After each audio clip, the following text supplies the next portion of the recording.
Bonjour à tous, bienvenue pour ce 3e épisode sur 3 qui résume un petit peu mon parcours pour lancer ce podcast.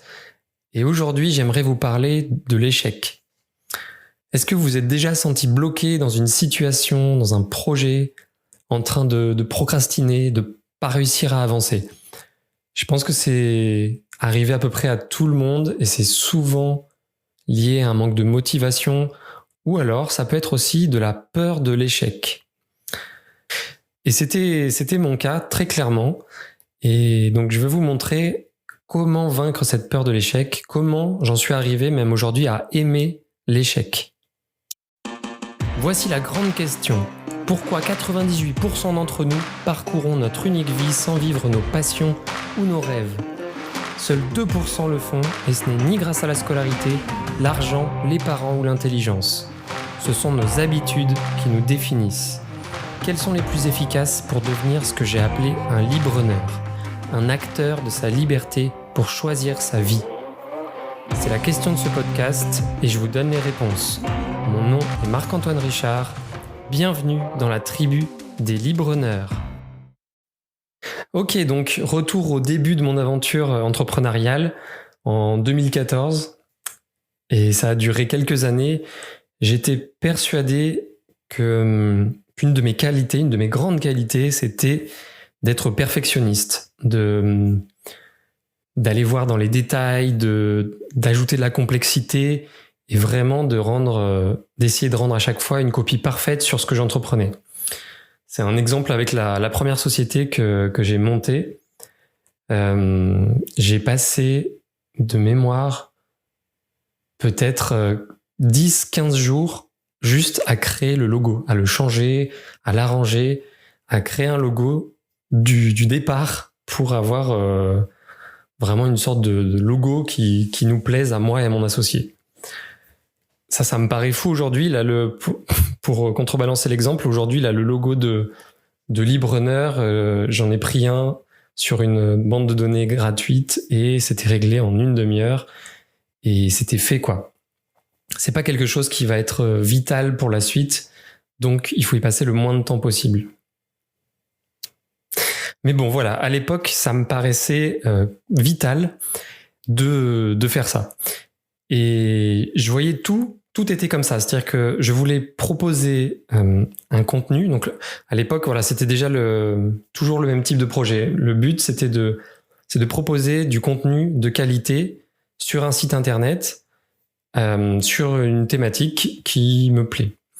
Donc ça implique de créer du contenu de qualité, que l'utilisateur qui arrive sur le site ait une expérience vraiment parfaite, inédite, que le design soit au top. Voilà, c'était mon désir, c'était ça, c'était de proposer vraiment quelque chose qui se rapprochait en tout cas de ce que j'estimais être la perfection. Le souci, c'est que j'étais du coup jamais satisfait, évidemment, puisqu'on peut pas atteindre la perfection, jamais satisfait du thème, du sujet que j'approchais. Là, je parle sur les 4 premières années d'entrepreneuriat. À chaque fois, je cherchais le thème, le sujet de niche spécifique que je trouvais vraiment parfait pour moi et à proposer. J'étais jamais satisfait de ça, du design que je faisais avec les sites ou les visuels. Et je trouvais que les outils que j'utilisais étaient très limités pour justement un petit peu changer la donne dans ce qu'on voyait déjà. Et voilà, ça c'était des problèmes vraiment de surface. En interne, au fond de moi, tout ça c'était relié, mais je l'avais pas identifié, à la peur de l'échec. Peur d'échouer devant tout le monde, d'être jugé. Et ça, c'était quelque chose d'extrêmement bloquant pour moi et je ne m'en rendais absolument pas compte. Et le problème, c'est que je ne trouvais pas ma spécialité. C'était ce qui était vraiment bloquant pour moi. Je n'arrivais pas à me dire, tiens, ce sujet, c'est ta niche à toi. Spécialise-toi là-dedans et tu émergeras plus facilement. C'est souvent le conseil qu'on entend en entrepreneuriat.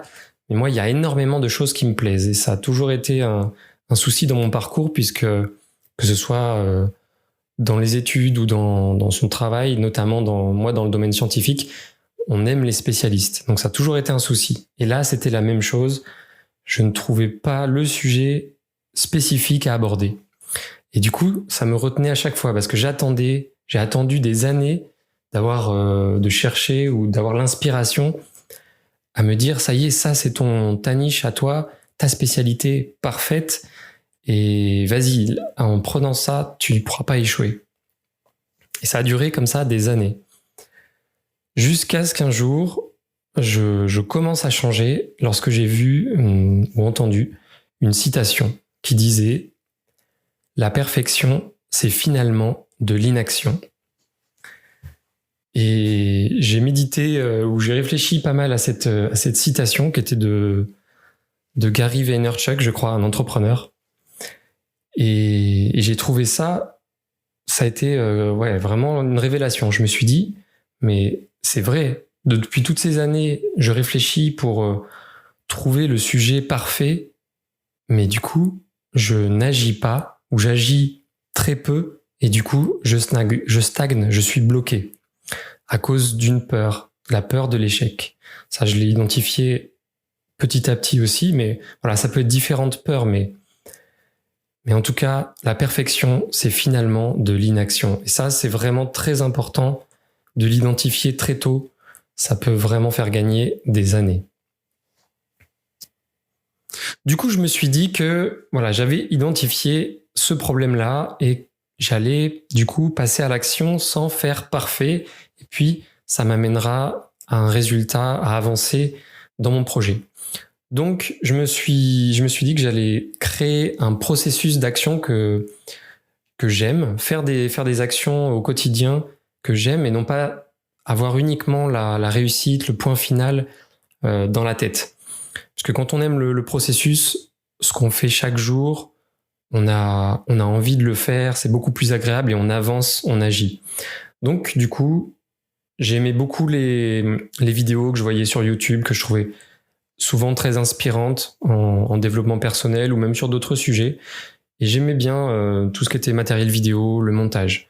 Donc je me suis dit, allez, je vais faire des vidéos, même si je suis pas le plus à l'aise en vidéo. C'est pas grave, je me lance et au moins on avance.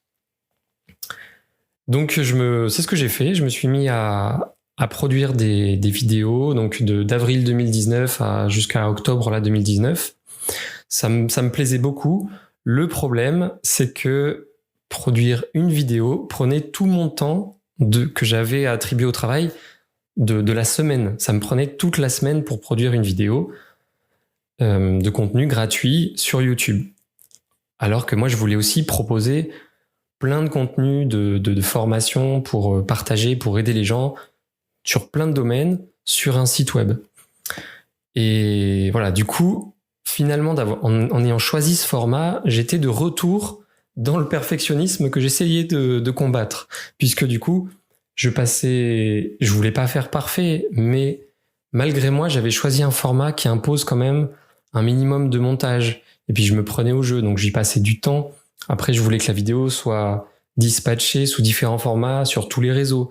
Donc tout ça faisait que j'étais de retour dans un format un petit peu de perfection. Mais au moins, cette fois, j'ai rapidement identifié ce problème-là. Je pouvais pas faire autrement. De toute façon, j'avais pas d'autre temps. Et donc, je me suis dit, il y a un problème avec ce format-là. Il faut que je change, que j'ajuste. Mais au moins, j'étais dans l'action et je pouvais ajuster le tir. Je me suis dit, voilà, c'est le métier que tu veux faire, qui te plaît, produire du contenu sur Internet, partager, aider des personnes. Donc pas de retour en arrière possible, je continue, mais je vais ajuster. Donc c'est ce que j'ai fait, j'ai ajusté, j'ai testé, j'ai échoué avec la vidéo, mais au moins j'ai avancé. Et c'est l'exemple avec ce podcast là dans lequel je me lance. J'ai choisi un format aussi qui me plaît beaucoup, mais qui me prend 7 fois pour produire un épisode, là comme je suis en train de faire. Ça me prend seulement entre 2 et 3 heures. Donc plus rien à voir avec une semaine complète à faire que ça. Là, je peux produire beaucoup plus, donner beaucoup plus de contenu gratuitement via mon podcast et me concentrer sur le reste du temps sur d'autres types de contenus que je peux proposer sur mon site librepreneur.com. finalement, on avance toujours plus rapidement par l'action et pas uniquement par la réflexion. Maintenant, je me dis toujours, pour contrôler un peu cette perfection et cette peur de l'échec, 1 vaut mieux que 0. Et je l'applique un petit peu dans tous les cas. C'est que même si je produis quelque chose qui n'est pas bon, au début ce sera jamais bon de toute façon, quoi que vous entrepreniez, il vaut mieux 1 que 0. Donc je le sors, tant pis, c'est pas parfait, c'est pas forcément bon, ça sort, c'est fait et je me suis amélioré, j'ai progressé, j'ai gagné en expérience. C'est toujours plus rapide d'agir et d'ajuster que de réfléchir des années comme moi.